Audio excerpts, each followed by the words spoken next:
Cordial saludo, de nuevo con ustedes para compartirles otra historia curiosa de México. Hoy hablaremos del español que en el siglo XVIII logró convertirse en el hombre más rico del mundo. Bienvenidos. El 10 de junio de 1710, en la población de Cortegana, provincia de Huelva, España, nace un niño que será bautizado como Pedro y con los apellidos Romero de Terreros. En un principio sus padres fueron partidarios de que Pedro se dedicara a la vida sacerdotal.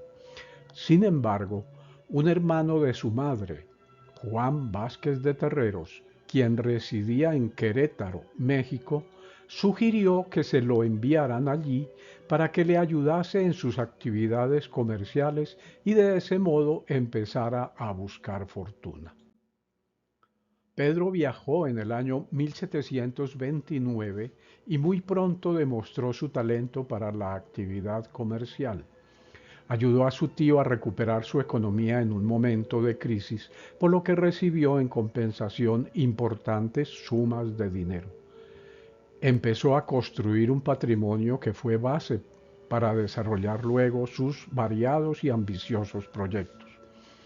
A la muerte de su tío en 1735, se convirtió en su albacea y administrador de los negocios, actividad que le permitió multiplicar considerablemente sus bienes. En 1741 entró a la actividad minera asociándose con José Alejandro de Bustamante, un experimentado minero que poseía varias vetas de plata en la región de Real del Monte, ubicadas en el hoy estado de Hidalgo. Por otra parte, Pedro Romero de Terreros incrementó su capacidad de influencia y negociación al ocupar simultáneamente con sus negocios ni más ni menos que los cargos de alcalde ordinario, alférez real y alguacil mayor de la ciudad de Querétaro. Pues fueron estos cargos los que le permitieron conocer que en la región existían grandes vetas de plata, oro y otros minerales. Su ascenso social y económico, vertiginoso y notable, por cierto, lo alcanzó entre 1752 y 1770. En ese periodo aumentaron los hallazgos de vetas en las minas, crecieron los negocios de comercio, obtuvo la merced de hábito de la Orden de Calatrava y adquirió en la Ciudad de México un antiguo convento que transformó en una espléndida mansión, la que fue conocida por todos como la Casa de Plata. Dicha edificación aún se encuentra en pie y está identificada con el número 59 de la calle República del Salvador, en el centro histórico de la Ciudad de México. Se dice que en su época no había un castillo o palacio, al menos en el reino español, donde hubiese tantos objetos, elementos decorativos, piezas estructurales y obras de arte elaborados en plata.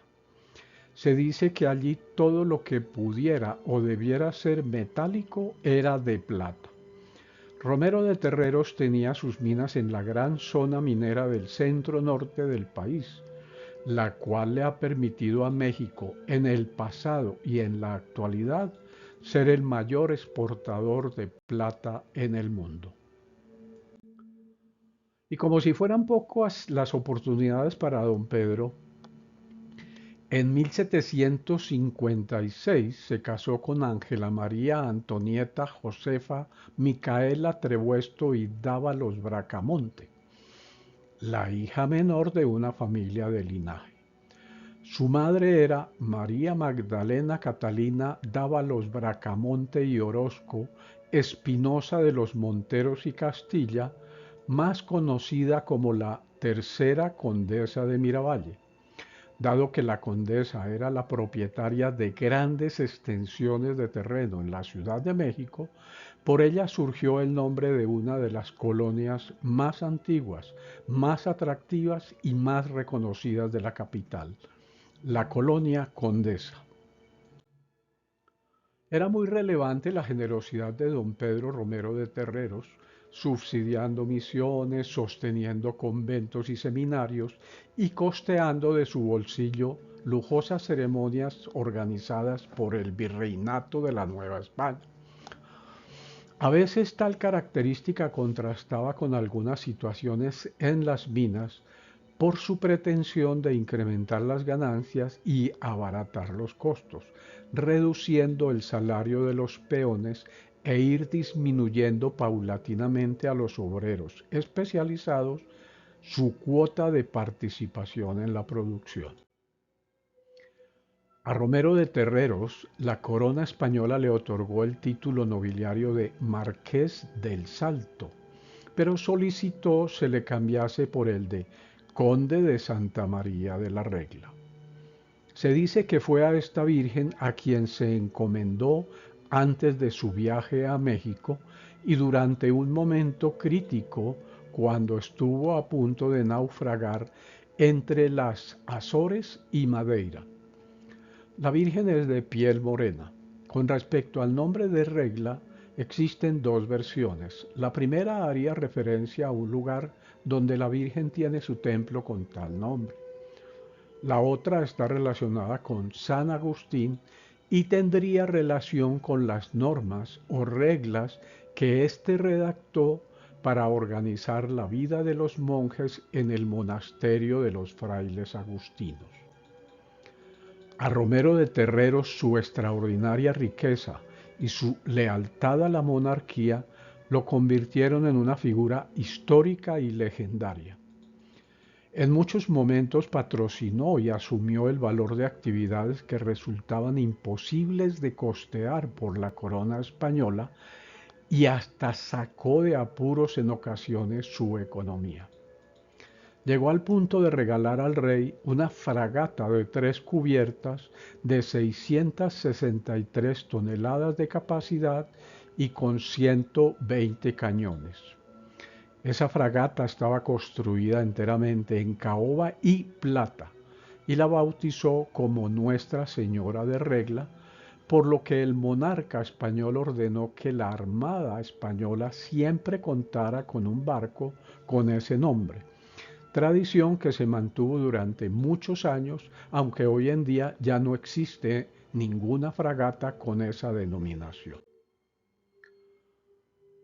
El conde Romero de Terreros fundó la población de Huasca de Ocampo, hoy distinguida con la denominación de Pueblo Mágico y perteneciente al estado de Hidalgo.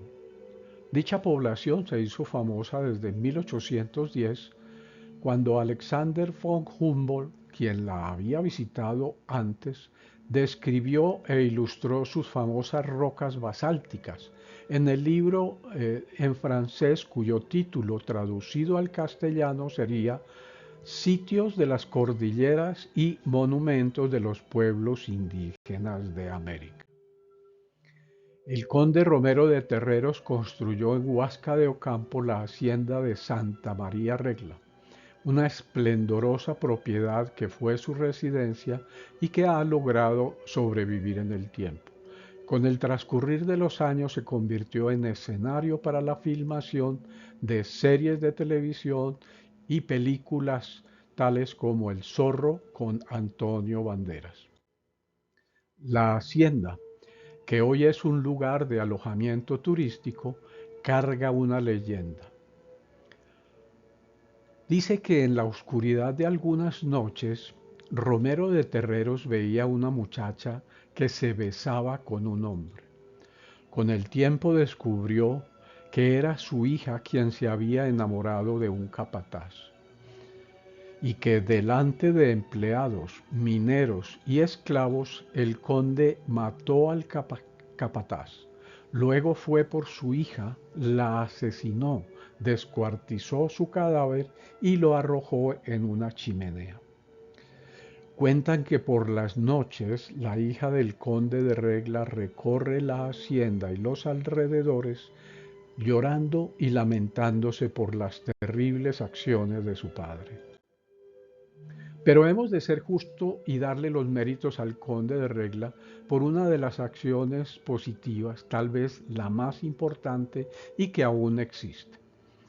Pues resulta que en el año 1767 Pedro Romero de Terreros comunicó al virrey de la Nueva España, Carlos Francisco de Croix, su deseo de fundar un monte de piedad o casa de préstamo prendario en la Ciudad de México, similar al que desde principios de siglo operaba en la ciudad de Madrid.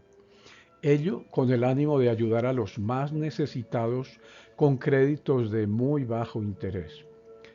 Su solicitud incluía la promesa de donar 300,000 pesos fuertes, una suma de dinero realmente muy cuantiosa para esa época.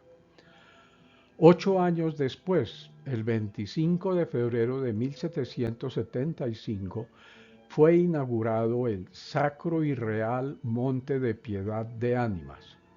Con dicha institución se abrieron operaciones de empeño sobre prendas a un plazo de 6 meses con créditos moderados y una limosna de monto voluntario para salvar las almas del purgatorio. De ahí es que se deriva su nombre Piedad de Ánimas. Y aquí dos datos bastante curiosos.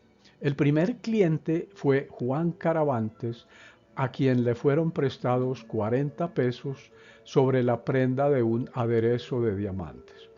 Y el otro, como indicador de la pobreza de la época, en el primer año de funcionamiento, la institución recibió solicitudes de préstamo de 17,000 personas, cifra que equivalía al 25% del total de la población de la Ciudad de México. A diferencia de lo que ocurrió en otros países donde los montes de piedad se extinguieron, dando espacio a las cajas de ahorro, el Nacional Monte de Piedad de México sigue existiendo. Ha superado muchos periodos dificultosos en su historia y sigue ocupando un lugar preponderante en este tipo de crédito en la sociedad mexicana. Hoy en día es una institución moderna subsidiada con fondos gubernamentales.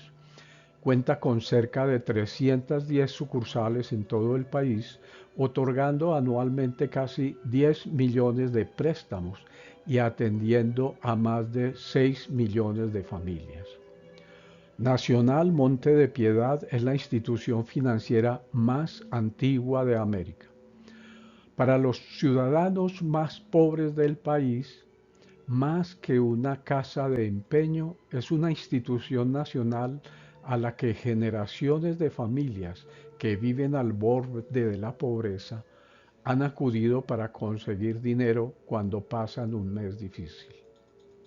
La sede inicial de Nacional Monte de Piedad sigue en funcionamiento en el centro histórico de la Ciudad de México, muy cerca de la catedral, recordando a su gestor, el hombre más rico del mundo en el siglo XVIII, don Pedro Romero de Terreros, conde de Santa María la Regla. Espero hayan disfrutado este capítulo y los invito a estar pendientes del próximo para conocer otra de las 1001 curiosidades de México. Hasta pronto.